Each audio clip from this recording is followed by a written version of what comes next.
भक्तामर प्रणत मौलिमणिप्रभाणा मुद्योतकं दलितपापतमोवितानां सम्यक् प्रणम्य जिनपादयुगं युगादा वालम्बनं भवजले पततां जनानाम्। ಆಚಾರ್ಯ ಪ್ರವರ್ ಮನುತುಂಗ ಸ್ವಾಮಿ ರಚಿಸಿದಂತಹ ಭಕ್ತಾಂಬರ ಸ್ತೋತ್ರದ ಆಧಾರದಿಂದ ಸ್ತುತಿಯ ಮಹತ್ವತೆಯನ್ನು, ಭಕ್ತನ ಭಾವನೆಯನ್ನು, ಆದಿನಾಥರ ಗುಣಸ್ತವನವನ್ನು ನಾವು ಮಾಡ್ತಾ ಇದ್ದೇವೆ. 9ನೇ ಪದ್ಯದಲ್ಲಿ ಆಚಾರ್ಯರು ಭಕ್ತಿಯ ವಿಲಕ್ಷಣವಾದಂತಹ ಮಹತ್ವವನ್ನು ತಿಳಿಸ್ತಾ ಇದ್ದಾರೆ. 9ನೇ ಪದ್ಯದಲ್ಲಿ ಯಾವ ಮಹಾನತೆಯನ್ನು ಹೇಳಿದ್ರು, ಇಲ್ಲಿ ತನಕ ಸಂಸ್ತುತಿಯನ್ನು ಹೇಳ್ತಾ ಇದ್ರು. 9ನೇ ಪದ್ಯದಲ್ಲಿ ಸಂಕಥೆಯನ್ನು ಹೇಳ್ತಾರೆ. ಸಂಸ್ತುತಿಯಿಂದ ಭವಸಂತತಿ ಪಾಪ ನಾಶವಾಗುತ್ತೆ. ಕ್ಷಣ ಮಾತ್ರದಲ್ಲಿ ಭವಸಾಗರದಲ್ಲಿ ಅರ್ಜಿಸಿದಂತಹ ಪಾಪ ನಾಶವಾಗುತ್ತೆ ಅಂತ ಹೇಳಿ. ಅನಂತರ ಸಂಸ್ತುತಿನೂ ಇಲ್ಲ. ಸಂಸ್ತುತಿಗೆ ಭಾಷೆ ಬೇಕು, ಸಂಸ್ತುತಿಗೆ ಅತ್ಯಂತ ಕ್ಷಯೋಕ್ಷಮ ಬೇಕು, ಸಂಸ್ತುತಿಗೆ ದೀರ್ಘ ಜ್ಞಾನ ಬೇಕು. ಸಂಸ್ತುತಿನೂ ಬೇಕಾಗಿಲ್ಲ. ಯಾವ ಜೀವ ನಿಮ್ಮ ಸತ್ಕಥೆ, ನಿಮ್ಮ ಚರ್ಚೆಯನ್ನು ಮಾಡ್ತಾನೆ, ನಿಮ್ಮ ಗುಣಸ್ತವನ ದೂರ ಉಳಿತು, ಕೇವಲ ನಿಮ್ಮ ನಾಮ ಕೀರ್ತನೆಯನ್ನು ಮಾಡ್ತಾನೆ, ನಿಮ್ಮ ಚರ್ಚೆಯನ್ನು ಮಾಡ್ತಾನೆ, ಅವನ ದುರಿತಾನಿ ಅಂತಿ, ಅವನ ಪಾಪಗಳು ಕೂಡ ನಾಶವಾಗುತ್ತೆ. ಯಾಕಂತ ಹೇಳಿದ್ರೆ ಆ ಚರ್ಚೆ ಸತ್ಕಥೆ ಇದೆ, ವೀತರಾಗತೆಯ ಚರ್ಚೆ ಇದೆ. ಇನ್ನು 10ನೇ ಪದ್ಯದಲ್ಲಿ ಇದನ್ನೂ ಮೀರಿ ಹೇಳ್ತಾರೆ. ಮೊದಲು ಹೇಳಿದ್ರು ಸಂಸ್ತುತಿ, ಆದಿನಾಥ ಸ್ವಾಮಿಯ ಯಾವ ಭಕ್ತ ಸಂಸ್ತುತಿಯನ್ನ ಮಾಡ್ತಾನೆ ಅವನ ಪಾಪಗಳು ದೂರ ಆಗುತ್ತೆ. ಈ ಪದ್ಯದಲ್ಲಿ ಏನು ಹೇಳ್ತಾರೆ, ಸ್ವಾಮಿ ಸಂಸ್ತುತಿನೂ ಬೇಕಾಗಿಲ್ಲ, ಸಂಸ್ತುತಿ ದೂರ, ಅಸ್ತಾಂ ದೂರ ಇರಲಿ ಸಂಸ್ತುತಿ, ಅಲ್ಲಿವರೆಗೆ ಸಂಸ್ತುತಿ ಇರಲಿ. ಸತ್ಕಥೆಯನ್ನ, ಯಾರು ನಿಮ್ಮ ಚರ್ಚೆಯನ್ನ ಕೂಡ ಮಾಡ್ತಾನೆ ಅವನ ಪಾಪ ದೂರವಾಗುತ್ತೆ. ಇನ್ನ ಮುಂದಿನ ಪದ್ಯದಲ್ಲಿ ಏನು ಹೇಳ್ತಾರೆ, 10ನೇ ಪದ್ಯದಲ್ಲಿ ನಾತ್ಯದ್ಭುತಂ ಭುವನ ಭೂಷಣ ಭೂತನಾಥ ಭೂತೈರ್ಗುಣೈರ್ಭುವಿ ಭವಂತಮಭೀಷ್ಟುವಂತ ತುಲ್ಯಾ ಭವಂತಿ ಭವತೋ ನನು ಕೇನ ಕಿಂ ವಾ ಬುದ್ಧ್ಯಾಶ್ರಿತಂ ಯ ಇಹನಾತ್ಮ ಸಮಂತ. ಏನು ಹೇಳ್ತಾರೆ, ಭುವನಭೂಷಣ ಭೂತನಾಥ, ಭುವನಭೂಷಣ, ಭುವನ ಭೂಮಿ, 3 ಲೋಕ, 3 ಭುವನ ಮೇ ಸಾರ್ 3 ಭುವನ. ಭುವನ ಯಾವುದು? 3 ಲೋಕಗಳು. ಭುವನ ಭೂಷಣ ಯಾರು? 3 ಲೋಕಕ್ಕೆ ಅಲಂಕಾರದಂತಿರುವ ಯಾರು? ಪ್ರಥಮ ಜನೇಂದ್ರ. ಭುವನ ಭೂಷಣ, ಇಡೀ 3 ಲೋಕಕ್ಕೆ ಅಲಂಕಾರದಂತಿರುವ ಆದಿನಾಥ ಸ್ವಾಮಿ. 3 ಲೋಕಕ್ಕೆ ಅಲಂಕಾರ ಯಾರಿದ್ದಾರೆ? 3 ಲೋಕಕ್ಕೆ ಆದಿನಾಥ ಸ್ವಾಮಿ ಅಲಂಕಾರ ಪ್ರಾಯ ಹೆಂಗಾಗ್ತಾರೆ? एक तरफ 3 लोक है, अधोलोक, मध्यलोक और ऊर्ध्वलोक. तो 3 लोकों को अलंकार स्वरूप आदिनाथ स्वामी है. 3 ಲೋಕಕ್ಕೆ ಅಲಂಕಾರ ಯಾವುದಕ್ಕಂತೇವೆ ನಾವು? ಯಾವುದು ಯಾವ ವಸ್ತುವಿನ ಶೋಭೆಯನ್ನ ವರ್ಧಿಸುತ್ತೆ, ಯಾವ ವಸ್ತು ಮತ್ತೊಂದು ವಸ್ತುವಿನ ಮಹಾನತೆಯನ್ನ, ಕಾಂತಿಯನ್ನ, ಶೋಭೆಯನ್ನ ಮತ್ತಷ್ಟು ಹೆಚ್ಚಿಸುತ್ತೆ, ಅದಕ್ಕೆ ನಾವು ಅಲಂಕಾರ ಅಂತೀವಿ. ಸೊ ಆದಿನಾಥ ಸ್ವಾಮಿ ನೀವು ಮೂರು ಲೋಕಕ್ಕೆ ಅಲಂಕಾರ ಸ್ವರೂಪ ಇದ್ದೀರಾ, ಮೂರು ಲೋಕದ ಭೂಷಣರಾಗಿದ್ದಾರೆ. ಯಾಕೆ ಮೂರು ಲೋಕದಲ್ಲಿ ಅತ್ಯಂತ ಸಾರಭೂತವಾದ ವಸ್ತು ಏನಿದೆ? ತೀನ್ ಭುವನ್ ಮೇ ಸಾರ್ ವೀತರಾಗ ವಿಜ್ಞಾನ. ಮೂರು ಲೋಕದಲ್ಲಿ ಸಾರ ಏನಿದೆ? ಮೂರು ಲೋಕದಲ್ಲಿ ಸಾರ ವೀತರಾಗುತ್ತೆ ಇದೆ, ಕೇವಲ ಜ್ಞಾನ ಇದೆ. ಹಾಗಾದ್ರೆ ನಿಮ್ಮಲ್ಲಿ ಅದು ಪ್ರತ್ಯಕ್ಷ ಪ್ರಕಟ ಆಗಿದೆ. ಹಾಗಾಗಿ ನೀವು ಮೂರು ಲೋಕದಲ್ಲಿ ಭೂಷಣ ಪ್ರಾಯ. ಸಂಸಾರದಲ್ಲಿ ಒಂದು ಕುಟುಂಬದಲ್ಲಿ ಇವನು ಈ ಕುಟುಂಬಕ್ಕೆ ಭೂಷಣನಿದೆ ಅಂದ್ರೆ ಏನು? ಇಡೀ ಕುಟುಂಬವನ್ನ ನಡೆಸ್ತಾನೆ. ಕುಟುಂಬಕ್ಕೆ ಏನೇನು ಬೇಕಾಗಿದೆ ಅದನ್ನೆಲ್ಲ ಆ ಒಬ್ಬನೇ ವ್ಯಕ್ತಿ ಪೂರೈಸ್ತಾನೆ. ಸೊ ಏನಂತೀವಿ ನಾವು? ಕುಟುಂಬಕ್ಕೆ ಭೂಷಣನಿದ್ದಾನೆ. ಆಚಾರ್ಯನ ಹೇಳ್ತಾರೆ ಮೂರು ಲೋಕಕ್ಕೆ ಭೂಷಣನಾಗಿದ್ಯಾ. ಮೂರು ಲೋಕಕ್ಕೆ ಭೂಷಣ ಯಾಕೆ? ಮೂರು ಲೋಕದಲ್ಲಿ ಅತ್ಯಂತ ಮಹತ್ವವಾದ ವಸ್ತು ಯಾವುದಿದೆ? ಮೂರು ಲೋಕದಲ್ಲಿ ಅತ್ಯಂತ ಸಾರಭೂತವಾದ ವಸ್ತು ಯಾವುದಿದೆ? ಕಿ ಏಕ್ ವೀತರಾಗ ವಿಜ್ಞಾನ. ವೀತರಾಗ ವಿಜ್ಞಾನ ಪ್ರತ್ಯಕ್ಷ ಪ್ರಕಟ ಆಗೋಗಿದೆ. ಹಾಗಾಗಿ ಮಾನತುಂಗ ಸ್ವಾಮಿ ಹೇಳ್ತಾರೆ ನೀವು ಮೂರು ಲೋಕಕ್ಕೆ ಭೂಷಣನಿರಿ. ಅದಕ್ಕೆ ಮುಂದೆ ಹೇಳ್ತಾರೆ ಭೂತನಾಥ. ಭೂತ ಅಂದ್ರೆ ಭೂತ ಅಲ್ಲ, ಭೂತನಾಥ. ಭೂತ ಅಂದ್ರೆ ಜೀವ. ಜೀವಿಗಳಿಗೆ ಭೂತ ಅಂತ ಕರೀತಾರೆ. ಮೊದಲಿನ ಕಾಲದಲ್ಲಿ ಭೂತ ಶಬ್ದ ಜೀವಿಗಳಿಗೆ ಪ್ರಯೋಗ ಆಗ್ತಿತ್ತು. ಸುಮಾರು 1ನೇ ಶತಮಾನದಿಂದ 8ನೇ ಶತಮಾನದವರೆಗೆ. ಆನಂತರ ಆ ಶಬ್ದದ ಅರ್ಥ ಬದಲಾಯಿತು. ಸೊ ಭೂತನಾಥ ಆದಿನಾಥ ಸ್ವಾಮಿ ನೀವು ಜೀವಿಗಳ ನಾಥರಿದ್ದೀರ. ಯಾಕೆ ಜೀವಿಗಳ ನಾಥರಿದ್ದೀರಾ? ಯಾವ ರೀತಿ ಮೂರು ಲೋಕದಲ್ಲಿ ವೀತರಾಗತೆ ಶ್ರೇಷ್ಠ ಇದೆ, ಹಾಗಾದ್ರೆ ಮೂರು ಲೋಕದ ಜೀವಿಗಳಿಗೂ ವೀತರಾಗತೆ ಶ್ರೇಷ್ಠ ಇದೆ. ಎಷ್ಟು ಮೂರು ಲೋಕದಲ್ಲಿ ಜೀವಿಗಳಿದೆ?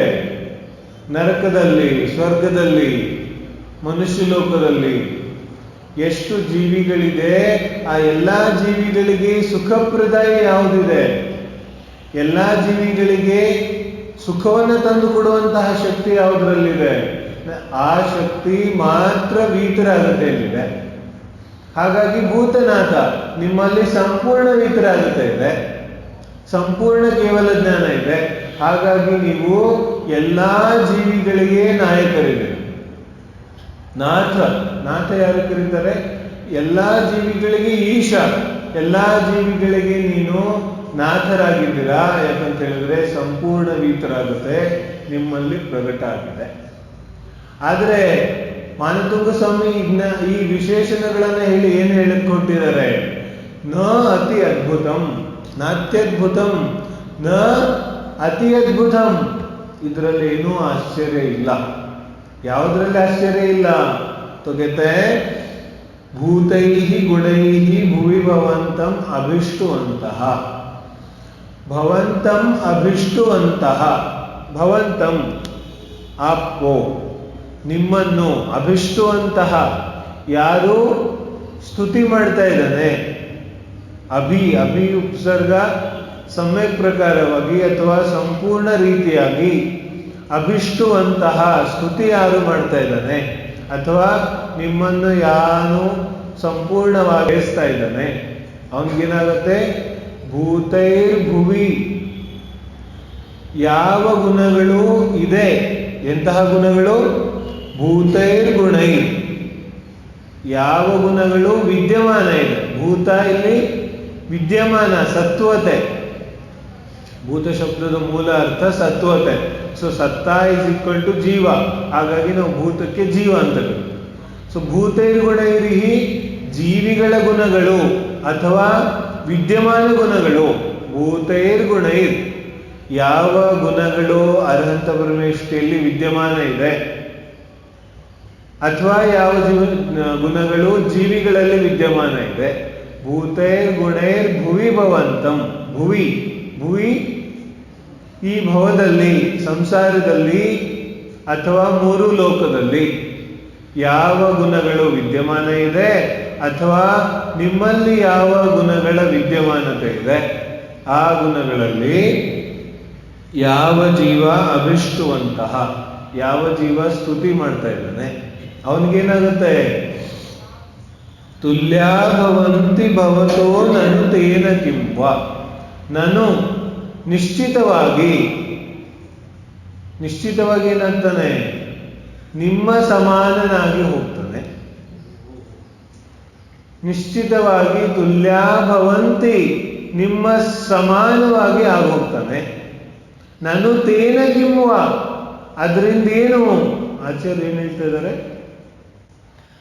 ಯಾವ ಜೀವ ನಿಮ್ಮ ಗುಣಗಳ ಸ್ತುತಿಯನ್ನ ಮಾಡ್ತಾನೆ, ನಿಮ್ಮ ಸದ್ಗುಣಗಳ ಸ್ತುತಿಯನ್ನ ಮಾಡ್ತಾನೆ, ಅಂತಹ ಜೀವಕ್ಕೆ ನಿಮ್ಮ ಸಮಾನನಾಗಿ ಆಗೋಗ್ತಾನೆ. ಇದರಲ್ಲಿ ಏನು ಆಶ್ಚರ್ಯ ಇದೆ?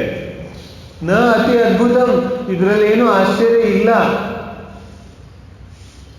ಉದಾಹರಣೆಯನ್ನು ಕೊಡ್ತಾರೆ, ಭೂತ್ಯಾಶ್ರಿತಂ ಯ ಇಹ ನಾತ್ಮ ಸಮಂ ಕರೋತಿ, ಭೂತ್ಯಾಶ್ರಿತಂ ಯ ಇಹ ನ ಆತ್ಮ ಸಮಂ ಕರೋತಿ. ಭೂತ ಆಶ್ರಿತಂ, ಸಂಸಾರದಲ್ಲಿ ಯಾವ ಜೀವಿಯ ಆಶ್ರಯನ ಪಡಿತಾನೆ, ನ ಆತ್ಮ ಸಮಂ ಕರೋತಿ, ಅವನು ಆ ಸೇವಕನನ್ನು ಕೂಡ ತನ್ನಂತೆ ಮಾಡೋದಿಲ್ವೇನೋ. ಏನ್ ಹೇಳ್ತಾ ಇದ್ದಾರೆ, ಸಂಸಾರದಲ್ಲಿ ಈಗೆಲ್ಲ ಪರಿಸ್ಥಿತಿ ಬದಲಾಗಿ ಹೋಗಿದೆ. ಆಚಾರ್ಯರು 7ನೇ ಶತಮಾನದಲ್ಲಿ ಮಾತಾಡ್ತಾ ಇದ್ದಾರೆ. ಯಾವ ವ್ಯಕ್ತಿ ಯಾರ ಆಶ್ರಯಕ್ಕೆ ಹೋಗ್ತಾನೆ, ಆಶ್ರಯಕ್ಕೆ ಹೋದಂತಹ ವ್ಯಕ್ತಿಯನ್ನ ಆ ಧನಿಕ ವ್ಯಕ್ತಿ ತನ್ನಂತೆ ಮಾಡೋದಿಲ್ವೇನೋ, ಖಂಡಿತವಾಗಿಯೂ ಅವನನ್ನ ತನ್ನಂತೆ ಮಾಡ್ತಾನೆ. ಅಂದ್ರೆ ಧನಿಕ ವ್ಯಕ್ತಿಯ ಆಶ್ರಯಕ್ಕೆ ಬಡವ ಹೋದ್ರೆ ಧನಿಕ ವ್ಯಕ್ತಿ ಅವನನ್ನ ಧನಿಕ ಮಾಡೋದಿಲ್ವೇನೋ, ಗುರುಗಳ ಹತ್ರ ಶಿಷ್ಯ ಹೋದ್ರೆ ಗುರುಗಳು ಶಿಷ್ಯನನ್ನ ತನ್ನಂತೆ ಮಾಡೋದಿಲ್ವೇನೋ. ಇದರಲ್ಲಿ ಏನು ಆಶ್ಚರ್ಯ ಇದೆ? ಯಾರ ಹತ್ರ ಏನಿದೆ ಅವನ ಆಶ್ರಯದ ವ್ಯಕ್ತಿಗೆ ಅದನ್ನು ಪೂರೈಸ್ತಾನೆ. ಇದರಲ್ಲೇನು ಆಶ್ಚರ್ಯ ಇದೆ? ಹೇ ಸ್ವಾಮಿ, ನಿಮ್ಮಲ್ಲಿ ವಿತರಾಗತೆ ಇದೆ, ನಿಮ್ಮ ಆಶ್ರಯಕ್ಕೆ ಯಾರು ಬರ್ತಾರೆ ಅವನು ಕೂಡ ನಿಮ್ಮಂತೆ ಆಗೋದ್ರಲ್ಲಿ ಏನು ಆಶ್ಚರ್ಯ ಇದೆ? ಇಲ್ಯಾ ಭವಂತಿ ಭವತೋ ನಾನು ತೇನ ಕಿಂವ, ಅದರಿಂದ ಏನು ಅಂದ್ರೆ ಖಂಡಿತವಾಗಿಯೂ ಅಲ್ಲಿ ನಿರ್ಧಾರವನ್ನ ಮನತುಂಗ ಸ್ವಾಮಿ ಹೇಳ್ತಾರೆ. ನಾನು ನಿಶ್ಚಯದಿಂದ ಯಾರು ಆದಿನಾಥ ಸ್ವಾಮಿಯ ಶರಣಕ್ಕೆ ಹೋಗ್ತಾನೆ ಅವನು ಅವರಂತೆ ಆಗಿ ಹೋಗ್ತಾನೆ, ಅವರಂತೆ ಆಗೋಗ್ತಾನೆ. ಇಲ್ಲಿ ಈ 9 ಪದ್ಯಗಳನ್ನ ಹೊರತುಪಡಿಸಿ ಈ 10ನೇ ಪದ್ಯ ಇನ್ನೂ ವಿಲಕ್ಷಣವಾದಂತಹ ಮಾತನ್ನ ತಿಳಿಸ್ತಾ ಇದೆ.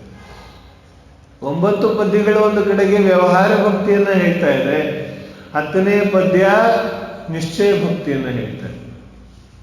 ಭಕ್ತಾಂಬರದ ಯಾವ ಮೊದಲಿನ 10 ಪದ್ಯಗಳಿದೆ, ಮೊದಲಿನ 10 ಪದ್ಯಗಳಲ್ಲಿಯೇ ಭಕ್ತಾಂಬರ विवरण आगोगता है। मतलब भक्तामर में जिस स्तुति को आचार्य को करना है वो सब 10 श्लोकों में आचार्य बता देते हैं। ಅದರ ಪ್ರಯೋಜನ ಏನಿದೆ, ಅದರ ಸ್ವರೂಪ ಏನಿದೆ ಅದೆಲ್ಲವನ್ನು ಇಲ್ಲಿ ಹೇಳ್ಬಿಡ್ತಾರೆ. ಅನಂತರ ಸ್ತುತಿಯನ್ನು ಶುರು ಮಾಡ್ತಾರೆ. 10ನೇ ಪದ್ಯದಲ್ಲಿ 9 ಪದ್ಯಗಳಲ್ಲಿ ಯಾವ ವ್ಯವಹಾರ ಭಕ್ತಿಯನ್ನು ಹೇಳ್ತಾ ಇದ್ರು ಆ ವ್ಯವಹಾರ ಭಕ್ತಿಗೆ ಈ 10ನೇ ಪದ್ಯದಲ್ಲಿ ಜಾಗ ಇದೆ. ಪುಣ್ಯ ಪಾಪಕ್ಕೆ ಜಾಗ ಇಲ್ಲ. ಇಲ್ಲಿ ಯಾವುದನ್ನ ಹೇಳ್ತಾ ಇದ್ದಾರೆ? ಭವಸಂತತಿ ಪಾಪಂ ಕ್ಷಣಾಕ್ಷಯಮುಪೈತಿ ಆಲಂಬನಂ, ಅದೆಲ್ಲವನ್ನು ಮೀರಿ ಅದೆಲ್ಲ ಮುಗಿತೀಗ. ಯಾಕೆ? ನಮ್ಮ ಭಕ್ತ ಮೊದಲು ಭಕ್ತಿ ಮಾಡ್ತಾ ಇದ್ದಾನೆ. ಭಕ್ತಿ ಮಾಡುವಾಗ ಶುಭರಾಗದಲ್ಲಿದ್ದಾನೆ. ಶುಭರಾಗದಲ್ಲಿದ್ದಾಗ ಅತ್ಯಂತ ಸಾತಿಶಯ ಶುಭ ಪರಿಣಾಮಗಳು ಬರ್ತಾ ಇದೆ.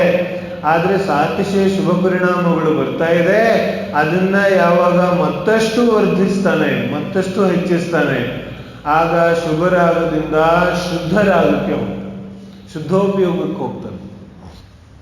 ಇದು ಭಕ್ತನ ಸ್ವರೂಪ ಇದೆ. ಹಾಗಾಗಿ ಇಲ್ಲಿ ನಿಶ್ಚಯ ಭಕ್ತಿಯನ್ನು ತೋರಿಸ್ತಾ ಇದ್ದಾರೆ. ನಿಶ್ಚಯ ಭಕ್ತಿಯನ್ನು ತೋರಿಸ್ತಾ ಇದ್ದಾರೆ. ಹಾಗಾದ್ರೆ ನೇರವಾಗಿ ನಿಶ್ಚಯ ಭಕ್ತಿ ಆಗೋದಿಲ್ಲ. ಅದಕ್ಕೆ 9 ಪದ್ಯಗಳು ಪೂರಕವಾಗಿವೆ, 9 ಪದ್ಯಗಳು ಹಿನ್ನೆಲೆಯಲ್ಲಿವೆ. ಆ 9 ಪದ್ಯಗಳ ಹಿಂಭಾಗದ ಒತ್ತಡದಿಂದ ಇಲ್ಲಿ ನಿಶ್ಚಯ ಭಕ್ತಿ ಆಗ್ತಾ ಇದೆ. ನೇರವಾಗಿ ಆಗ್ತಾ ಇಲ್ಲ. ನೇರವಾಗಿ ಮೊದಲನೇ ಶ್ಲೋಕದಿಂದ ಪ್ರಾರಂಭ ಮಾಡಲಿಲ್ಲ ನಿಶ್ಚಯ ಭಕ್ತಿಯನ್ನು. ಯಾಕೆ? ಅನೇಕ ಪ್ರಕಾರದ ಭಕ್ತಿಯ ಅನೇಕ ಪ್ರಕಾರದ ಲಾಭಗಳಿದೆ. ನಾನು ಚರ್ಚೆ ಮಾಡಬಾರ್ದು ಅಂದ್ಕೊಂಡಿದ್ದೆ, ಆದರೆ ದಿನ ಪ್ರಶ್ನೆಗಳು ಬರ್ತಾ ಇದೆ. ಒಂದು ಸಮಯ, ಆ ವಿಷಯಕ್ಕೆ ಸಮಯ ಜಾಸ್ತಿ ಇಲ್ಲ. ಯಾವ ಸ್ತುತಿ ಇದೆ, ಯಾವ ಸ್ತೋತ್ರ ಇದೆ, ಅದರ ಅನೇಕ ಲಾಭಗಳಿದೆ. ಆದರೆ ನಾನು ಯಾವ ಲಾಭವನ್ನು ನೋಡಬೇಕಿದೆ?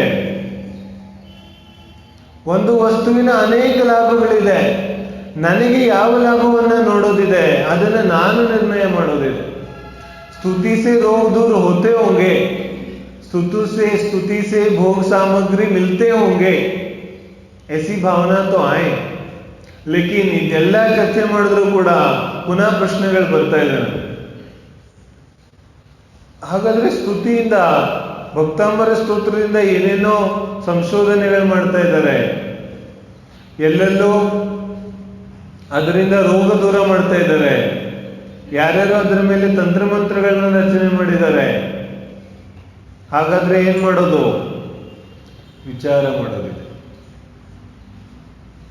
ಯಾವ ಲಾಭವನ್ನ ನಾನು ನೋಡೋದಿದೆ, ಯಾವ ಲಾಭದ ಕಡೆಗೆ ನನ್ನ ಗಮನ ಇದೆ. ರೋಗ ದೂರ ಆಗ್ಬೋದು, ಒಂದು ವಸ್ತುವಿನ ಅನೇಕ ಲಾಭಗಳಿವೆ. ಸಂಸಾರದಲ್ಲಿ ಒಂದು ಗುಳಿಗೆಯನ್ನು ನುಂಗಿದ್ರೆ ರೋಗ ದೂರ ಆಗುತ್ತೆ, ಸ್ತುತಿಯನ್ನ ಮಾಡಿದ್ರೆ ರೋಗ ದೂರ ಆಗಲ್ವೇನೋ? ಆಗ್ಬೋದು. ಅದಕ್ಕೆ ಅನೇಕ ಸಂಶೋಧನೆಗಳು ನಡೀತಾ ಇದೆ, ಅನೇಕ ರಸಾಯನಗಳ ಪರಿವರ್ತನೆ ಆಗುತ್ತೆ. ಯಾವ ಸ್ತುತಿ ಪಾಠ ಇದೆ, ಸ್ತುತಿ ಪಾಠದ ಏರಿಳಿತದಿಂದ, ಶಬ್ದಗಳ ಉಚ್ಚಾರಣೆಯಿಂದ, ಭಾವನೆಗಳ ವಿಶುದ್ಧಿಯಿಂದ, ಮನಸ್ಸಿನ ಶಾಂತತೆಯಿಂದ ಶರೀರದ ಮೇಲೆ ಪ್ರಭಾವ ಬೀರುತ್ತೆ. ಆ ಪ್ರಭಾವದ ಮೂಲಕ ಅನೇಕ ವ್ಯತ್ಯಾಸಗಳು ಆಗುತ್ತೆ. ಅದರಲ್ಲೇನು ಆಶ್ಚರ್ಯ ಇದೆ? ಆ ಸಂಶೋಧನೆ ನಡೀತಾ ಇದೆ. ಆದ್ರೆ ನನಗೆ ಯಾವ ಲಾಭವನ್ನ ನೋಡೋದಿದೆ?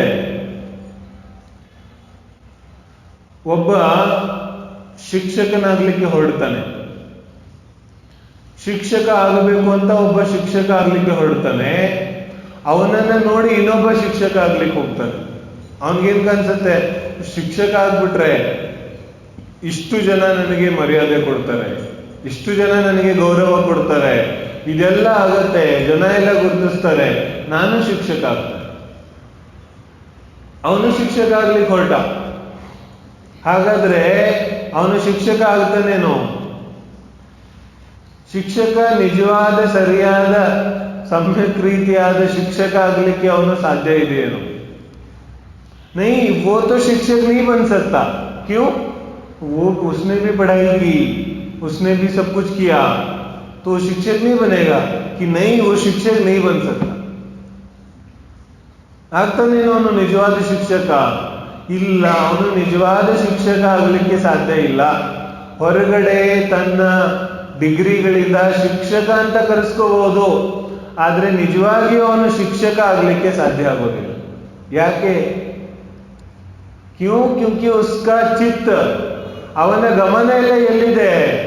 ಅವನ ಗಮನ ಎಲ್ಲ ಶಿಕ್ಷಕ ವೃತ್ತಿಯಲ್ಲಿ ಇಲ್ಲ. ಅವನ ಗಮನ ಎಲ್ಲ ಬಹಿರಂಗದ ಗೌರವದ ಕಡೆಗಿದೆ. ಹಾಗಾದ್ರೆ ಶಿಕ್ಷಕ ಆಗೋದಿಲ್ಲ ಅವನು. ಅದೇ ರೀತಿಯಾಗಿ ಆಚಾರ್ಯರು ಹೇಳ್ತಾ ಇದ್ದಾರೆ, ನಿನ್ನ ಗಮನ ಎಲ್ಲಿದೆ? ನಿನ್ನ ಗಮನ, ನಿನ್ನ ಚಿತ್ತ, ನಿನ್ನ ಆಸಕ್ತಿ, ನಿನ್ನ ಅಭಿಸ್ತುತಿ ಎಲ್ಲಿದೆ? यदि मैं भक्ति करता हूं तो मेरा दुख दूर हो जाता है, यदि मैं भक्ति करता हूं तो मेरा रोग दूर हो जाता है, यदि मैं भक्ति करता हूं तो इतनी संपत्ति मिल जाती है, यदि भक्ति करता हूं तो व्यापार में अच्छा लाभ होता है, यदि भक्ति करता हूं तो अच्छी नौकरी मिल जाती है. तो ಗಮನ ಎಲ್ಲ ಎಲ್ಲಿದೆ? ಗಮನ ಎಲ್ಲ ಈ ರೀತಿಯಾದ ವಸ್ತುಗಳ ಕಡೆಗೆ ಇದ್ದಾಗ ಅಲ್ಲಿ ಭಕ್ತಿ, ನಿಜವಾದ ಭಕ್ತ ಅವನು ಆಗಕ್ಕೆ ಸಾಧ್ಯನೇ ಇಲ್ಲ.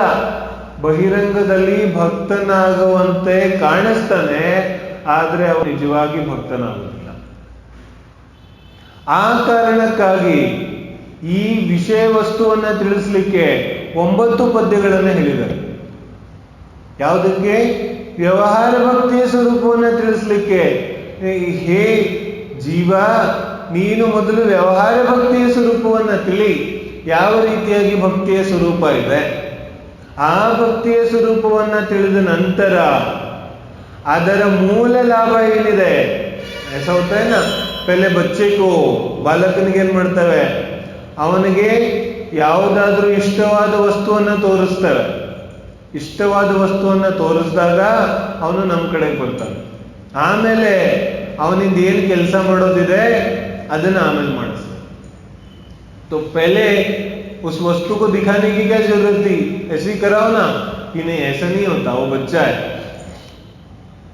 बच्चे को पहले खिलौना दिखाना पड़ता है, उसके बाद उसे काम कराना पड़ता है.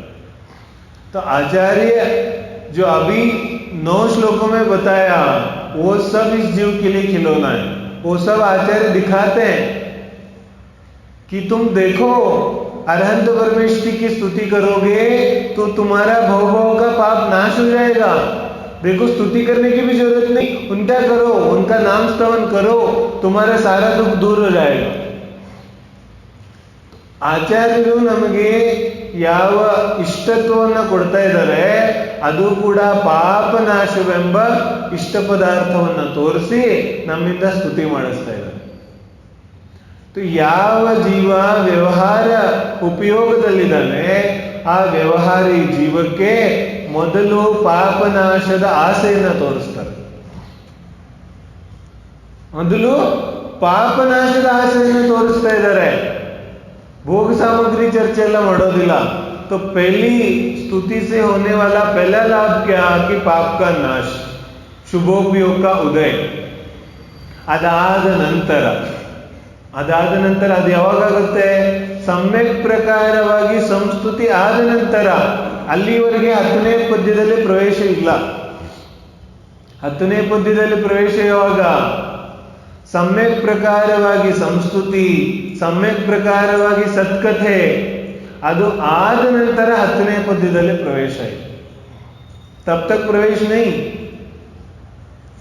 ಯಾವಾಗ ಮಾನತುಂಗ ಸ್ವಾಮಿ ಯಾವ ರೀತಿಯಾಗಿ ತಮ್ಮ ಆತ್ಮಿಕ ಸ್ವರೂಪವನ್ನ, ತಮ್ಮ ಮಾನಸಿಕ ಸ್ಥಿತಿಯನ್ನ ತೋರಿಸ್ತಾ ಇದ್ದಾರೆ, ಆ ರೀತಿಯಾದ ಭಕ್ತಿಯ ಅತಿಯಾದ ಪ್ರಭಾವ ಬಂದ ನಂತರ, ಜಿನೇಂದ್ರ ಪರಮೇಷ್ಠಿಗಳ ಗುಣಗಳಲ್ಲಿ ಅತಿಯಾದ ಅನುರಾಗ ಬಂದ ನಂತರ, ಯಾವ ರೀತಿ ಅನುರಾಗ ಅದನ್ನ ಮತ್ತೆ ಮುಂದೆ ಹೇಳ್ತಾರೆ ಮುಂದಿನ ಪದ್ಯಗಳಲ್ಲಿ. ಆ ರೀತಿಯಾದ ಅತಿಯಾದ ಅನುರಾಗ ಬಂದ ನಂತರ 10ನೇ ಪದ್ಯದಲ್ಲಿ ಪ್ರವೇಶ ಆಗುತ್ತೆ. 10ನೇ ಪದ್ಯ का मतलब 10ನೇ ಪದ್ಯದ ಯಾವ ವಿಷಯ ಇದೆ ಅದರಲ್ಲಿ ಭಕ್ತ ಪ್ರವೇಶ ಆಗ್ತಾನೆ. ಯಾವಾಗ ಅತಿ ಅನುರಾಗ ಬರುತ್ತೆ, ಅತಿಯಾದ ಅನುರಾಗ ಭಾವ ಬಂದಾಗ ಜೀವ ತನ್ನ ಅನುರಾಗದ ಅತಿರೇಕದಲ್ಲಿ, ಅನುರಾಗದ ತೀವ್ರತೆಯಲ್ಲಿ ತನ್ನ ಸ್ವರೂಪವನ್ನ ಮತ್ತು ಅರಹಂತ ಪರಮೇಶ್ವರಿಯ ಸ್ವರೂಪವನ್ನ ಒಂದೇ ಅಂತ ತಿಳಿದು ಅದರಲ್ಲಿ ಏಕತ್ವವನ್ನು ಸ್ಥಾಪನೆ ಮಾಡ್ತಾನೆ.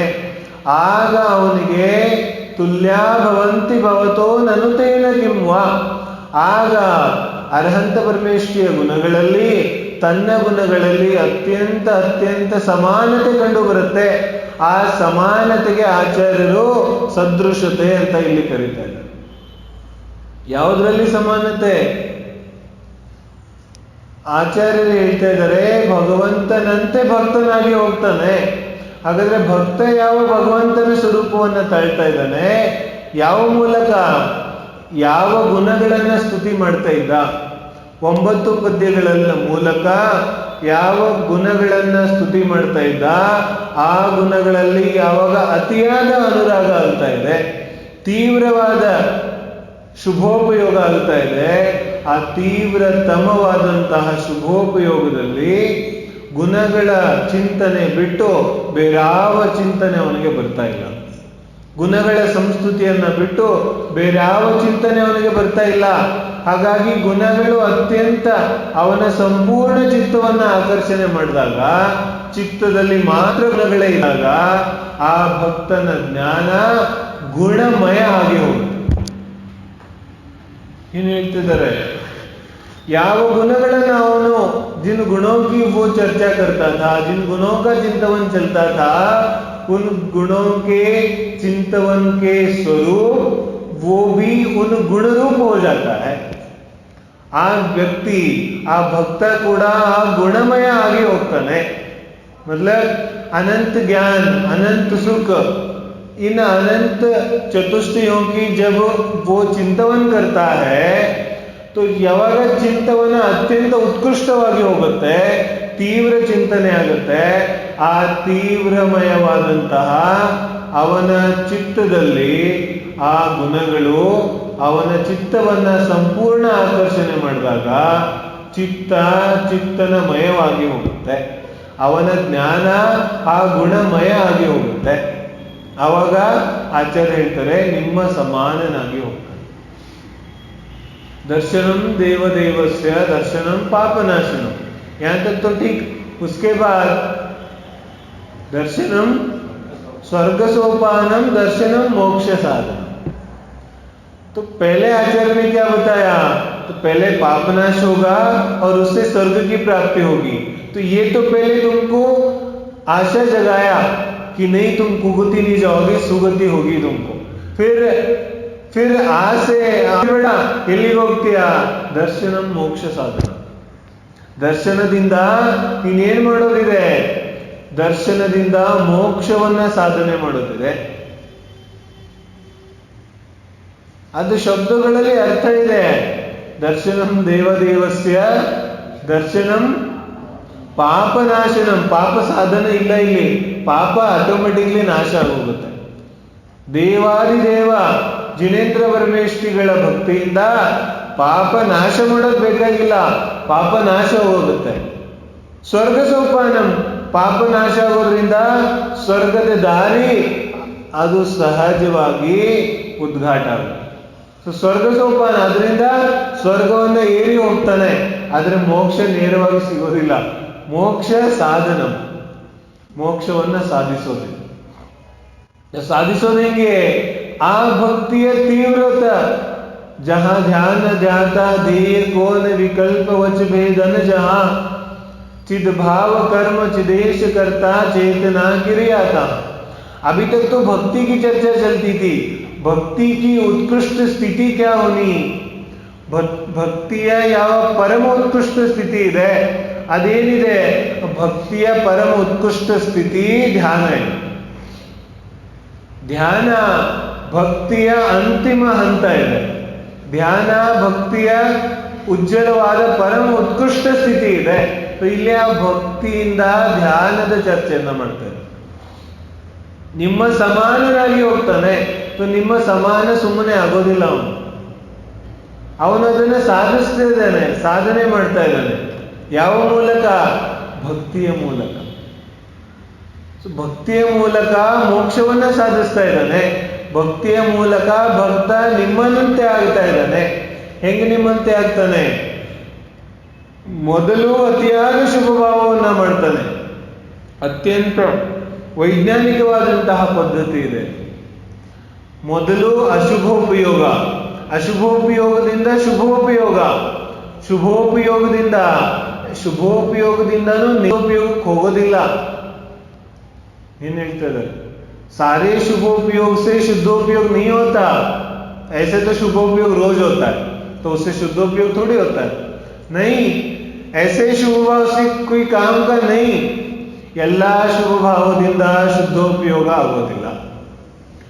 सातिशय पुण्य परिणाम, सातिशय पुण्य परिणाम कौन से, कि जिन परिणामों में सिर्फ जिनेंद्र परमात्मा के गुण बैठे हुए हो, ऐसा शुभ परिणाम. कैसा शुभ परिणाम, ಯಾವ ಚಿತ್ತದಲ್ಲಿ ಯಾವ ಜ್ಞಾನದಲ್ಲಿ ಮಾತ್ರ ಆ ಪರಮೇಶ್ವರಿಯ ಗುಣಗಳು ಮಾತ್ರ ಸ್ಥಾನವನ್ನ ಪಡೆದಿರ್ತಕ್ಕಂತಹ ಆ ಸಾತಿಶಯ ಪುಣ್ಯ ಪರಿಣಾಮಗಳು, ಆ ಸಾತಿಶಯ ಪುಣ್ಯ ಪರಿಣಾಮಗಳಿಂದ ಸಾಧನೆ ಮಾಡಿದ್ದೇ ಆದ್ರೆ ಅವನು ಭಗವಂತನಂತೆ ಅನಂತ ಜ್ಞಾನಿಯಾಗಿ ಹೋಗ್ತಾನೆ, ಅನಂತ ಸುಖಿಯಾಗಿ ಹೋಗ್ತಾನೆ. ಹಾಗಾದ್ರೆ ಯಾರ ಮೂಲಕ? ಜಿನೇಂದ್ರ ಪರಮಾತ್ಮ ನಿಮ್ಮ ಮೂಲಕ. ನಿಮ್ಮ ಯಾವ ಸ್ವರೂಪ ಇದೆ ಆ ಅನಂತ ಗುಣಗಳನ್ನ ಧ್ಯಾನಿಸುವ ಮೂಲಕ ಭಕ್ತ ಕೂಡ ಭಗವಂತನಾಗ್ತಾನೆ. ಇದರಲ್ಲಿ ಏನು ಆಶ್ಚರ್ಯ ಇದೆ? ಆಚಾರ್ಯರು ಇದನ್ನ ಆಶ್ಚರ್ಯ ಏನಿದೆ ಅಂತ ಕೇಳ್ತಾ ಇದ್ದಾರೆ. ಯಾಕೆ ಕೇಳ್ತಾ ಇದ್ದಾರೆ? ಆಚಾರ್ಯರಿಗೆ ಆಶ್ಚರ್ಯ ಕಾಣಿಸ್ತಾ ಇಲ್ಲ. ಆಚಾರ್ಯರಿಗೆ ಯಾಕೆ ಆಶ್ಚರ್ಯ ಕಾಣಿಸ್ತಾ ಇಲ್ಲ? ಯಾಕಂದ್ರೆ ಅವ್ರಿಗೆ ಸ್ಪಷ್ಟವಾಗಿ ಅದರ ಅನುಭೂತಿ ಆಗ್ತಾ ಇದೆ. ಯಾರು ಆ ಗುಣಸ್ತವನವನ್ನ ಮಾಡ್ತಾ ಇದ್ದಾರೆ ಅವರಲ್ಲೂ ಕೂಡ ಆ ಗುಣಗಳ ಪ್ರಕಟತೆ ಆಗ್ತಾ ಇದೆ. जो जो व्यक्ति अनंत भगवान के गुण स्तवन करता है उन उन व्यक्तियों में उन गुण का प्रकट होना प्रत्यक्ष आचार्य को अनुभव में आता है. ಪ್ರತ್ಯಕ್ಷ ಅವರಿಗೆ ಅನುಭವದಲ್ಲಿ ಬರ್ತಾ ಇದೆ. ಅಲ್ಲಿ ಅರ್ಹಂತ ಪರಮೇಶ್ವರಿ, ಇಲ್ಲಿ ನಾನು ಅವರ ಸ್ತುತಿ ಮಾಡಿದ ತಕ್ಷಣ ನನ್ನಲ್ಲೂ ಕೂಡ ಅಂತಹದ್ದೇ ಗುಣಗಳ ಪ್ರಕಟಣೆ ಆಗ್ತಾ ಇದೆ. ಅದು ಪ್ರತ್ಯಕ್ಷ ಅನುಭವಕ್ಕೆ ಬರ್ತಾ ಇದೆ. ಹಾಗಾಗಿ ಅವರಿಗೆ ಆಶ್ಚರ್ಯ ಕಾಣಿಸ್ತಾ ಇಲ್ಲ. ಅವರಿಗೆ ಆಶ್ಚರ್ಯ ಯಾವುದ್ರಲ್ಲಿ ಕಾಣಿಸ್ತಾ ಇದೆ? ಅಹೋ ಆಶ್ಚರ್ಯಂ. ಯಾವುದ್ರಲ್ಲಿ? ಆತ್ಮಾನುಶಾಸನದಲ್ಲಿ ಗುಣಭದ್ರ ಸ್ವಾಮಿ ಹೇಳ್ತಾರೆ, ಈ ಎಲ್ಲಾ ಸಂಸಾರ ಸಮುದ್ರದ ಸ್ವರೂಪವನ್ನ ತಿಳಿದು ಕೂಡ, ಮೋಹರಾಗ್ರೇಶದ ಸ್ವರೂಪವನ್ನ ತಿಳಿದು ಕೂಡ, ವಸ್ತು ಭೋಗ ಸಾಮಗ್ರಿ ಇವುಗಳ ಕ್ಷಣಿಕ ಸ್ವಭಾವವನ್ನ ತಿಳಿದು ಕೂಡ ಈ ಸಂಸಾರಿ ಜೀವ ಪುನಃ ಅದರಲ್ಲಿಯೇ ಬಿದ್ದು ಒದ್ದಾಡ್ತಾ ಇದ್ದಾನೆ.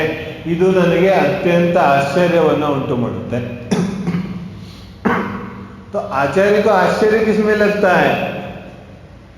आचार्य को संसार में जीव पड़े हुए हैं उन पर आश्चर्य लगता है कि इस दुख समुद्र में क्यों पड़े हुए हैं ये लोग.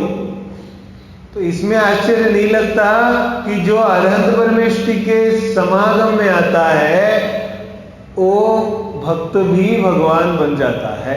ಇದರಲ್ಲಿ ಅವರಿಗೆ ಆಶ್ಚರ್ಯ ಕಾಣಿಸ್ತಾ ಇಲ್ಲ. ಅದಕ್ಕೆ ಹೇಳ್ತಾರೆ, ನ ಅತಿ ಅದ್ಭುತಂ ನಾತ್ಯದ್ಭುತಂ ಭುವನಭೂಷಣ ಭೂತನಾಥ. ಹೇ ಮೂರು ಲೋಕದ ಸ್ವಾಮಿ, ನಿಮ್ಮ ಸ್ವರೂಪವನ್ನ ಯಾರು ಧ್ಯಾನ ಮಾಡ್ತಾ ಇದ್ದಾನೆ ಅವನು ನಿಮ್ಮಂತೆ ಆಗೋದ್ರಲ್ಲಿ ಯಾವ ಆಶ್ಚರ್ಯವೂ ಇಲ್ಲ. ಸೊ ಭಕ್ತಿ ಎಲ್ಲಿಂದ ಶುರುವಾಗಿ ಎಲ್ಲಿ ಹೋಗುತ್ತಾ ಇದೆ? ಎಲ್ಲಿಂದ ಭಕ್ತಿ ಶುರುವಾಗಿತ್ತು, ಆಚಾರ್ಯರು ಈಗ ಎಲ್ಲಿ ಹೋಗ್ತಾ ಇದ್ದಾರೆ? और हम भक्तामर स्तोत्र को पढ़ते हैं और इस पर कभी ध्यान ही नहीं जाता. बताओ, अपन ನಿಷ್ಪಕ್ಷ ರೂಪವಾಗಿ ನಾವು ವಿಚಾರ ಮಾಡೋದಿದೆ. ನಮ್ಮಷ್ಟಕ್ಕೆ ನಾವು ತುಲ್ಯ ಭವಂತಿ ಭವತೋ ನಾನು ತೈನ ಕಿಂವಾ. ಆ ಭಕ್ತ ನಿಮ್ಮಂತೆ ಆಗ್ತಾ ಇದ್ದಾನೆ, ಇದರಲ್ಲಿ ಏನೂ ಆಶ್ಚರ್ಯ ಇಲ್ಲ. ಇದ್ರ ಕಡೆ ಗಮನ ಹೋಗ್ತಾ ಇದೆಯೇನೋ? ಗಮನ ಹೋಗೋದೇ ಇಲ್ಲ. तो ಯಾವ ಲಾಭವನ್ನು ನೋಡೋದಿದೆ ಭಕ್ತಾಮರದಿಂದ?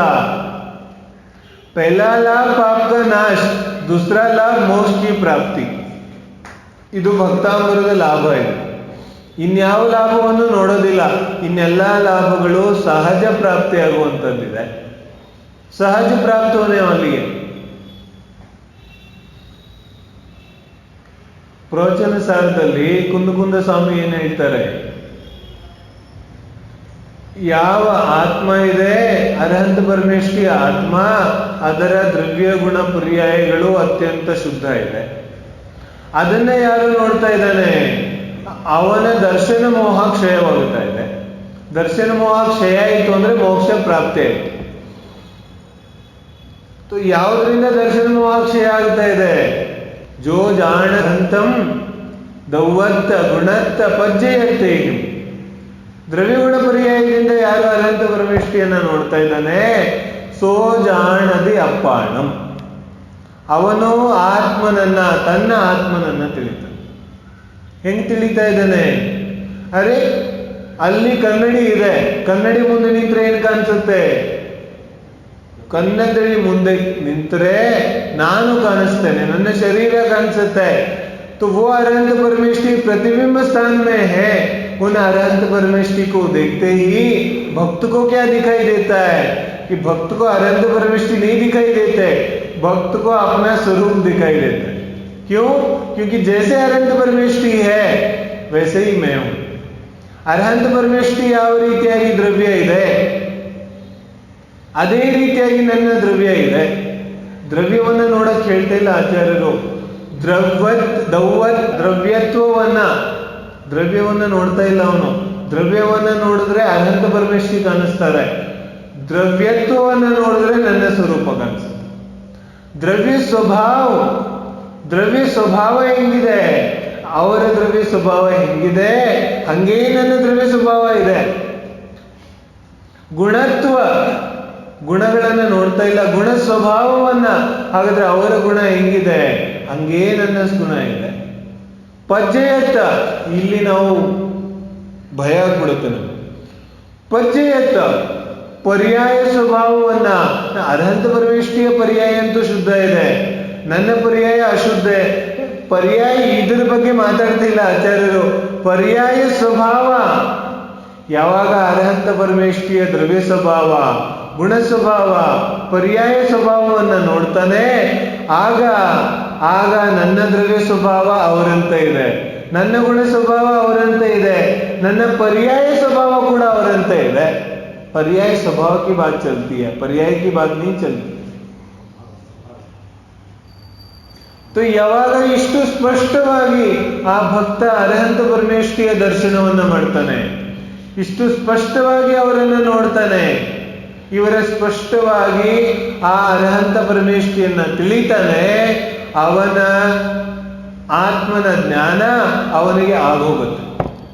ಕ್ಯೂಂಕಿ ಆ ಅನಂತ ಪರಮೇಶ್ವರಿಯ ದ್ರವ್ಯಗುಣ ಪರ್ಯಾಯದ ಸ್ವಭಾವದಲ್ಲಿ, ನನ್ನ ದ್ರವ್ಯಗುಣ ಪರ್ಯಾಯ ಸ್ವಭಾವದಲ್ಲಿ ಸ್ವಲ್ಪ ಮಾತ್ರವೂ ವ್ಯತ್ಯಾಸ ಇಲ್ಲ.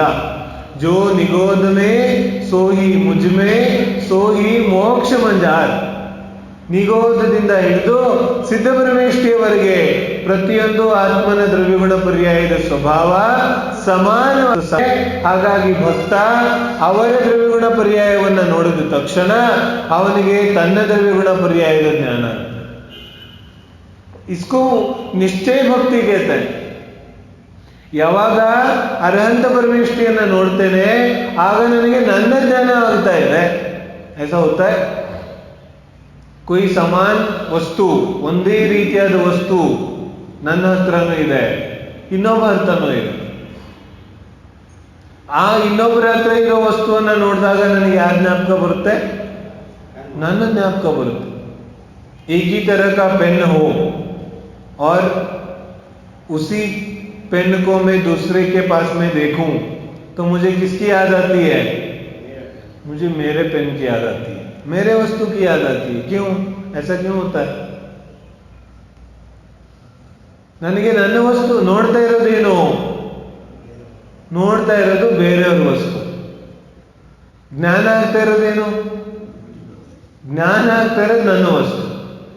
तो दिखाई तो कुछ और देता है और ज्ञान किसी और वस्तु का होता है. ऐसा क्यों होता है? ऐसा इसलिए होता है कि जो वस्तु को मैं देखता हूं उसमें मेरा उपयोग नहीं. वस्तु भले दिखाई देती हो लेकिन मेरा उपयोग, मेरा ज्ञान, मेरा चित्त उस वस्तु में नहीं है. ನನ್ನ ಎಲ್ಲ ಉಪಯೋಗ, ನನ್ನೆಲ್ಲ ಜ್ಞಾನ ದರ್ಶನ ನನ್ನ ವಸ್ತುವಿನಲ್ಲಿದೆ. ನೋಡ್ತಾ ಇರೋದೇನು? अरे दिखाई क्या देता है, इससे कुछ फर्क नहीं पड़ता. अंतरंग में ज्ञान किस वस्तु का होता है, इससे फर्क पड़ता है. ಏನ್ ಕಾಣಿಸ್ತಾ ಇದೆ ಹೊರಗಡೆ, ಏನ್ ನೋಡ್ತಾ ಇದ್ದೀನಿ ಹೊರಗಡೆ, ಇದರಿಂದ ವ್ಯತ್ಯಾಸ ಆಗೋದಿಲ್ಲ. ನಾನು ಅನಂತ ಪರಮೇಶ್ವರಿಯನ್ನ ನೋಡ್ತಾ ಇದ್ದೇನೆ, ನನಗೆ ನನ್ನ ಜ್ಞಾನ ಆಗ್ತಾ ಇದೆ. ಯಾವ ಭಕ್ತ ನಿಮ್ಮ ದರ್ಶನವನ್ನ ಮಾಡ್ತಾ ಇದ್ದಾನೆ, ನಿಮ್ಮ ದರ್ಶನ ಮಾಡಲಿಕ್ಕೆ ಮಾಡ್ತಾ ಇಲ್ಲ, ನಿಮ್ಮ ದರ್ಶನವನ್ನ ನನ್ನ ದರ್ಶನ ಮಾಡಲಿಕ್ಕೆ ಮಾಡ್ತಾ ಇದ್ದಾನೆ. ಈ ನಿಶ್ಚಯ ಭಕ್ತಿಯೇ. ನಿಮ್ಮ ಸಮಾನನಾಗಿ ಹೋಗ್ತಾನೆ, ನಿಮ್ಮ ಸಮಾನ ಯಾಕಾಗಿ ಹೋಗ್ತಾನೆ? अरे साक्षात अनंत परमेश्वर उपदेश देते हैं कि तुम ये सब छोड़ो, ये भक्त वक्त की सब बातें छोड़ो और तुम आओ और मेरे पास में बैठो. ये कौन कहता है? ये अनंत परमेश्वर कहता है. ಸಮೋಶರಣದಲ್ಲಿ ಪರಮಾತ್ಮ ನನಗೇನು ಉಪದೇಶವನ್ನು ಕೊಡ್ತಾ ಇದ್ದಾರೆ? ನೀನು ಇದೇ ರೀತಿಯನ್ನ ನನ್ನ ಭಕ್ತಿಯನ್ನ ಮಾಡು, ಇದೇ ರೀತಿಯಾಗಿ ನೀನು ಭಕ್ತನಾಗು, ನಾನು ಪ್ರಸನ್ನನಾಗ್ತೇನೆ ಅಂತ ಹೇಳ್ತಾ ಇದ್ದಾರೆ. अरे पूरे 3 लोक में ऐसा एक ही भगवान है जो प्रसन्न होते नहीं तुम्हारी भक्ति से. ನಿನ್ನ ಭಕ್ತಿಯಿಂದ ಪ್ರಸನ್ನನಾಗೋ ಪ್ರಸಂಗ ಇದೆಯೇನೋ? ನೀನು ಭಕ್ತಿ ಮಾಡಲೇ ಹೋದ್ರೆ ದ್ವೇಷ ಮಾಡೋ ಪ್ರಸಂಗ ಇದೆಯೇನೋ? कि नहीं, वो तो तुम्हें निष्पक्ष भाव से ये उपदेश देते हैं कि तुम भक्त नहीं बनो, तुम भगवान बनो. ನೀನು ಭಕ್ತನಾಗಬೇಡ, ನಿನ್ನಲ್ಲೂ ಕೂಡ ನನ್ನಂತೆ ಸ್ವರೂಪ ಇದೆ, ನಿನ್ನಲ್ಲೂ ಕೂಡ ನನ್ನಂತೆ ಶಕ್ತಿ ಇದೆ, ನಿನ್ನಲ್ಲೂ ಕೂಡ ನನ್ನಂತೆ ಭಗವಂತನಾಗುವ ಶಕ್ತಿ ಇದೆ, ನೀನು ಕೂಡ ಭಗವಂತನಾಗುವಂತ ಸ್ವಯಂ ಅನಂತ ಪರಮೇಶ್ವರಿ ಹೇಳ್ತಾ ಇದ್ದಾರೆ. ಆದ್ರೆ ಅದು ಕೇಳಿಸೋದಿಲ್ಲ. ನನಗೆ ಉಪದೇಶ ಕೇಳಿಸೋದಿಲ್ಲ. ನನಗೇನು ಕೇಳಿಸುತ್ತೆ? ನನ್ನ ಉಪಯೋಗ ಯಾವುದರಲ್ಲಿದೆ ನನಗೆ ಅದು ಕೇಳಿಸುತ್ತೆ. ನನ್ನ ಉಪಯೋಗ ಯಾವುದರಲ್ಲಿ ಸ್ಥಿರ ಇದೆ ಅದು ಮಾತ್ರ ನನ್ನ ಗಮನಕ್ಕೆ ಬರುತ್ತೆ. ಯಾವುದರಲ್ಲಿ ನನ್ನ ಉಪಯೋಗ ಇಲ್ಲ ಅದು ನನ್ನ ಗಮನಕ್ಕೆ ಬರೋದಿಲ್ಲ. ಚಾಹೆ ಕಿತ್ನಾ ಸ್ವಾಧ್ಯಾಯ ಕರೂ, ಚಾಹೆ ಕಿತ್ನಾ ಜಿನ್ವಾನಿ ಪಡು, ಏನೇ ಮಾಡಿದ್ರು ಕೂಡ ನನ್ನ ಗಮನಕ್ಕೆ ಅದು ಬರೋದಿಲ್ಲ. ಯಾಕೆ? ನನ್ನ ಉಪಯೋಗ ಎಲ್ಲ ಆ ವಸ್ತುವಿನಲ್ಲಿ ಸ್ಥಿತ ಇದೆ. ಹಾಗಾಗಿ ನನಗೆ ಅನಂತ ಪರಮೇಶ್ವರಿಯ ಆ ಮೂಲ ಉಪದೇಶ ಗಮನಕ್ಕೆ ಬರೋದಿಲ್ಲ. ಲೇಕಿನ್ ಪೂರಿ ಜಿನ್ವಾನಿ, ಸಂಪೂರ್ಣ ಜಿನ್ವಾನಿಯ ಸಾರ ಇದೆ ಇದು. ಭಕ್ತಾಂಬರ ಸ್ತುತಿಯ ಸಾರ ಇದೆ ಇದು. ಮೂಲ ಪ್ರಯೋಜನ ಇದೆ. ಭಕ್ತಿ, ಸ್ತುತಿ, ಸ್ತೋತ್ರ, ಸ್ತವನ ಎಲ್ಲದರ ಮೂಲ ಪ್ರಯೋಜನ ಏನು? ತುಲ್ಯಾಭವನು ತೇನ ಕಿಂವ. ಮಹಾವೀರಾಷ್ಟಕದಲ್ಲೂ ಅದೇ ಹೇಳಿದ್ರಲ್ವ, ಶಿವಸುಖ ಸಮಾಜಂ ಕಿಮುತದ. ಶಿವಸುಖವನ್ನು ಅವನು ಪಡಿತಾನೆ, ಇದರಲ್ಲಿ ಏನು ಆಶ್ಚರ್ಯ ಇದೆ? ಅಲ್ಲೂ ಭಕ್ತ ಏನ್ ಕೇಳ್ತಾ ಇದ್ದಾನೆ? ಸ್ವಾಮಿ, ನಿಮ್ಮ ದರ್ಶನದಿಂದ ಅವನು ಸ್ವರ್ಗಕ್ಕಂತೂ ಹೋಗ್ತಾನೆ, ಮೋಕ್ಷವನ್ನು ಪಡಿತಾನೆ, ಇದರಲ್ಲಿ ಏನು ಆಶ್ಚರ್ಯ ಇದೆ? ಇಸ್ಮೇ ಕೊಯ್ ಆಶ್ಚರ್ಯ ನೀ. ಕ್ಯೂ? ಯಾಕಂದ್ರೆ ಅವನಿಗೆ ಯಾವಾಗ ಸಾಕ್ಷಾತ್ ಜಿನೇಂದ್ರ ಪರಮೇಶ್ವರಿಯ ಗುಣಗಳನ್ನು ನೋಡ್ತಾನೆ, ಅವನಿಗೆ ತನ್ನ ಗುಣಗಳ ಜ್ಞಾನ, ಅವನಿಗೆ ತನ್ನ ಸ್ವರೂಪದ ಜ್ಞಾನ ಆಗತ್ತೆ, ತನ್ನ ಸ್ವಭಾವದ ಜ್ಞಾನ ಆಗತ್ತೆ. ಅಪ್ಪ ಸೋ ಪರಮಪ್ಪ. ಯಾವುದು ಆತ್ಮ ಇದೆ ಅದೇ ಪರಮಾತ್ಮ ಇದೆ. ಹಾಗಾದ್ರೆ ಯಾವುದು ಪರಮಾತ್ಮ ಇದೆ ಅದೇ ಆತ್ಮ ಇದೆ. ಅವನಿಗೆ ಅವಾಗ ಅಲ್ಲಿಂದ ಜ್ಞಾನ ಆಗುತ್ತೆ, ಭೇದ ವಿಜ್ಞಾನ ಆಗೋಗುತ್ತೆ. ಎಲ್ಲವೂ ಆಗಿ ಆ ಭಕ್ತಿಯ ತೀವ್ರ ಪರಿಣಾಮದ ಮೂಲಕ. ಇಲ್ಲಿ ನಮಗೆ ಎರಡು ವಿಷಯವನ್ನ ತಿಳಿಯೋದಿದೆ. ಒಂದು ಕಡೆಗೆ ತೀವ್ರವಾದ ಶುಭ ಭಾವ ಇದೆ, ಅದರ ಉಪಯೋಗ ಏನು? 9 ಪದ್ಯಗಳ ಉಪಯೋಗ ಏನು? 9 ಪದ್ಯಗಳ ಉಪಯೋಗ ತೀವ್ರ ಶುಭ ಭಾವ, ಸಾತಿಶಯ ಪುಣ್ಯ ಪರಿಣಾಮ. ಅದಾಗಬೇಕಿದೆ. ಅದಾಗದೆ 10ನೇ ಪದ್ಯದ ಕೆಲಸ ಆಗೋದಿಲ್ಲ. तो पहले तो सातिशय पुण्य परिणाम का जन्म होना, उन पुण्य परिणामों के निमित्त से यदि जीव अनंत परमेश्वरी को और अपने को समान रूप से देखता है तो वो भी अनंत परमेश्वरी के समान हो जाता है. ಅವನು ಕೂಡ ಅನಂತ ಪರಮೇಶ್ವರಿಯ ಸಮಾನನಾಗಿ ಹೋಗ್ತಾನೆ. ಹಾಗಾದ್ರೆ ಈ ಪುಣ್ಯಗಳ ಪ್ರಯೋಜನವನ್ನು ನಾವು ಪಡೆಯೋದಿದೆ. ಇಲ್ಲಿವರೆಗೆ ನಿಂತು ಬಿಟ್ರೆ ಏನು ಹೇಳ್ತಾ ಇದ್ದಾರೆ? ಯಹೀ ತಕ್ रुक गया, मैं तो इतना भक्ति करता हूं, हे भगवान हे भगवान. तो ये भक्ति करते ही इतने में ही संतुष्ट हो गया तो ऐसा बहुत होता है संसार में. अनादिकाल से ऐसे ही होता है. अनंत काल तक निगोद पर्याय में जन्म लिया तो अनंत काल निगोद में गंवाया. ಅನಂತ ಕಾಲ ಸ್ಥಾವರ ಪರ್ಯಾಯ, ಏಕೇಂದ್ರಿಯ ಪರ್ಯಾಯದಲ್ಲಿ ಕಳೆದೋಯ್ತು. ಯಾವಾಗಲೂ ಒಂದ್ಸಲಿ ತ್ರಸ ಪರ್ಯಾಯದಲ್ಲಿ ಬಂದಾಗ, ಭಗವಂತನ ಭಕ್ತಿ ಮಾಡುವ ಸಂದರ್ಭ ಬಂದಾಗ ಅದೆಲ್ಲ ಎರಡೂ ಒಂದು ಭಾವ ಬರುತ್ತೆ. ಇಂತಹ ಸಂದರ್ಭ ಒಂದು 4-5 ಭಾವಗಳು ಮಾತ್ರ ಬರುತ್ತೆ. ಯಾವುದರಲ್ಲಿ? ಅನಂತ ಅನಂತ ಈ ಪಂಚಪರಾವರ್ತನದಲ್ಲಿ 4-5 ಭಾವಗಳಲ್ಲಿ ಇಂತಹ ಒಂದು ಸಂದರ್ಭ ಅವನಿಗೆ ಒದಗಿ ಬರುತ್ತೆ. ಅದರಲ್ಲಿ ಭಕ್ತಿ ಮಾಡ್ತಾನೆ, ಭಕ್ತಿಯಲ್ಲೇ ಸಂತುಷ್ಟನಾಗಿ ಹೋಗ್ತಾನೆ. ಭಕ್ತಿಯಲ್ಲೇ ಸಂತುಷ್ಟನಾಗಿ ಹೋದ್ರೆ ಅವನು ಭಕ್ತನಾಗಿ ಉಳಿತಾನೆ, ಭಗವಂತ ಆಗೋದಿಲ್ಲ. ಚತುರ್ಗತಿಯಲ್ಲಿ ಪುನಃ ಭ್ರಮಣ ಮಾಡ್ತಾನೆ. ಅಬ್ಬಬ್ಬ ಅಂದ್ರೆ ಆ ಭಕ್ತಿಯಿಂದ ಏನಾಗುತ್ತೆ? ಸ್ವರ್ಗ ಸೋಪಾನಂ, ಸ್ವರ್ಗಕ್ಕೆ ಹೋಗ್ತಾನೆ. ಹೆಂಗೆ? ಮಿಥ್ಯಾತ್ವ ಅವಸ್ಥೆಯಲ್ಲಿ ಸ್ವರ್ಗಕ್ಕೆ ಹೋಗ್ತಾನೆ. ಹಾಗಾದ್ರೆ ಏನಾಗುತ್ತೆ? ತಹತೆ ಚಯ ಥಾವರ ತನ ಧರ್ಯೋ, ಅಲ್ಲಿಂದ ಪುನಃ ಚ್ಯುತನಾಗಿ ಏನಾಗುತ್ತೆ? ಪುನಃ ಸ್ಥಾವರ ಪರ್ಯಾಯವನ್ನ ಪ್ರಾಪ್ತ ಮಾಡ್ತಾನೆ. ಹಾಗಾದ್ರೆ ಪುಣ್ಯ ಪರಿಣಾಮದಿಂದ ಸ್ವರ್ಗಕ್ಕೆ ಹೋದ, ಸ್ವರ್ಗದಲ್ಲಿ ಆ ವಿಷಯ ವಸ್ತುಗಳ ಭೋಗ ಮಾಡ್ದ, ಆ ವಿಷಯ ವಸ್ತುಗಳ ಭೋಗದಿಂದ ಘೋರ ಘೋರ ಪಾಪದ ಬಂಧವನ್ನ ಮಾಡ್ದ, ಆ ಪಾಪದ ಉದಯದಿಂದ ಪುನಃ ಏಕೇಂದ್ರಿಯ ಪರ್ಯಾಯಕ್ಕೆ ಹೋದ, ಪುನಃ ಸ್ಥಾವರ ಪರ್ಯಾಯಕ್ಕೆ ಹೋದ, ವನಸ್ಪತಿಕಾಯ, ಜಲಕಾಯ ಇತ್ಯಾದಿ ಪರ್ಯಾಯಗಳಲ್ಲಿ ಜನ್ಮವನ್ನ ಪಡೆದ. ಆದರೆ ಆ ಸಾತಿಶಯ ಭಕ್ತಿ ಭಾವದಿಂದ, ಆ ಸಾತಿಶಯ ಪುಣ್ಯ ಪರಿಣಾಮದಿಂದ ಅವನೇನು ಮಾಡೋದಿತ್ತು? ಅದನ್ನ ಉಪಯೋಗಿಸಿಕೊಂಡು ಅವನು ತನ್ನ ಆತ್ಮನನ್ನ ಧ್ಯಾನ ಮಾಡೋದಿತ್ತು, ತನ್ನ ಆತ್ಮನನ್ನ ಸಾಧಿಸೋದಿತ್ತು. ಅರ್ಹಂತ ವರ್ಮೇಷ್ಟಿ ಅಂತೆ ತನ್ನ ಸಮಾನ, ತನ್ನ ಸ್ವರೂಪವನ್ನ ಕೂಡ ಗುರುತಿಸೋದಿತ್ತು. ಗುರುತಿಸೋದು ತುಂಬಾ ಸುಲಭ ಇದೆ. ಅದಕ್ಕಾಗಿ ಆಚಾರ್ಯರು ಇದರಲ್ಲಿ ಆಶ್ಚರ್ಯ ಇಲ್ಲ ಅಂತ ಹೇಳ್ತಾರೆ. ಲೇಕಿನ್ ಎಂತ ಶುದ್ಧ ಶುದ್ಧ ಗುಣಗಳ ಜ್ಞಾನ ಆಗುತ್ತೆ, ಆಗ ಸಹಜವಾಗಿ ಭಕ್ತನಿಗೆ ತನ್ನ ಜ್ಞಾನ ಆಗುತ್ತೆ. ಅದರಲ್ಲಿ ಸಾಧನೆಯೂ ಇಲ್ಲ, ಭಕ್ತಿಯೇ ಸಾಧನೆ ಮಾಡಬೇಕಿದೆ. ಯಾವ ರೀತಿ ಭಕ್ತಿಯ ಸಾಧನೆ? ಅಲ್ಲಿ ಯಾವ ಶುದ್ಧ ಗುಣಗಳಿದೆ, ಆ